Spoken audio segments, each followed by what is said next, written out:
বলি কি বাবা, তোর কাছে যদি টাকা থাকে তাহলে আমার 2000 টাকা দে। এখন তো মাসে আরো 3-4 দিন বাকি আছে, আমার কাছে না কোনো টাকা নাই। এদিকে ঘরের বাজারও তো করতে হইব, তাই তোর কাছে টাকা চাইতেছি। সত্যি কথা বলতে কি আমার কাছে এই মুহূর্তে টাকা নেই। তাইলে বাবা টাকা ছাড়া আমি বাজার করবো কিভাবে? তোমার বৌমার কাছে না? আরে বৌমা তো বেতন পাইয়া সব টাকা আমার হাতে তুইলা দিচ্ছে, ওর বেতনের সব টাকা দিয়ে তো আমি বাজার করে ফেলছি। এখন যেই কয়দিন আসছে এই কয়দিন আমি কিভাবে সংসারটা চালাবো? মা, এই বিষয়ে তুমি তোমার বৌমার সাথে কথা বলবে। আমি অফিসে গেলাম, লেট হচ্ছে।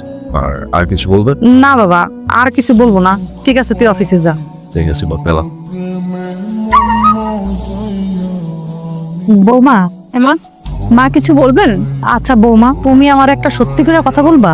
কি বলেন মা? আচ্ছা, রাশেদ বেতন পাইয়া কি তোমারে কোনো টাকা পয়সা দেয়? না মা, আমাকে তো দেয় না। কিন্তু আজকে আপনি হঠাৎ আমাকে এই কথাটা কেন জিজ্ঞাসা করলেন আমি সেটা বুঝতে পারলাম না মা। তুমি তো বেতন পাইয়া সব টাকাই আমার হাতে তুইলা দাও, সেই টাকা দিয়ে তো আমি সংসারের সব বাজার সদাই করি। আর আজকে আমি রাশেদের কাছে কিছু টাকা চাইছিলাম, ও আমারে না করে দিল। ওর কাছে নাকি কোনো টাকা পয়সা নাই। আচ্ছা, রাশেদ বেতন পাইয়া টাকা দিয়ে কি করে? আচ্ছা বৌমা, তুমি কি এই বিষয়ে কিছু জানো? এই টাকা পয়সাগুলো কোথায় যায়? না মা, আমি এ ব্যাপারে কিছুই জানি না। আমিও মাঝে মাঝে যখন আমার টাকার প্রয়োজন পড়ে তখন আপনার ছেলের কাছে টাকা চাইলে আপনার ছেলে আমাকে একই কথা বলে যে তার কাছে এই মুহূর্তে টাকা নেই। আমারও একই কথা যে সে বেতন পেয়ে এতগুলো টাকা কি করে। আমারও তো একই কথা যে রাশেদ বেতন পায় এতগুলো টাকা দিয়ে কি করে। আচ্ছা বৌমা, ও আবার কোনো জুয়া খেলে না তো, কোনো নেশা পানি করে না তো?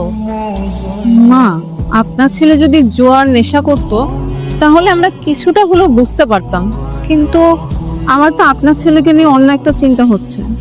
কি চিন্তা বৌমা, আমাকে একটু বলো তো। মা, আপনার ছেলে আমার কোনো কাউকে বিয়ে করেনি তো?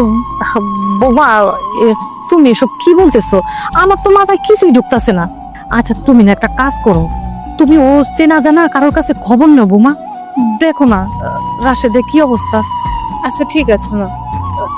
আর মা, আমি খাবার রেডি করছি, আপনি খেতে আসুন।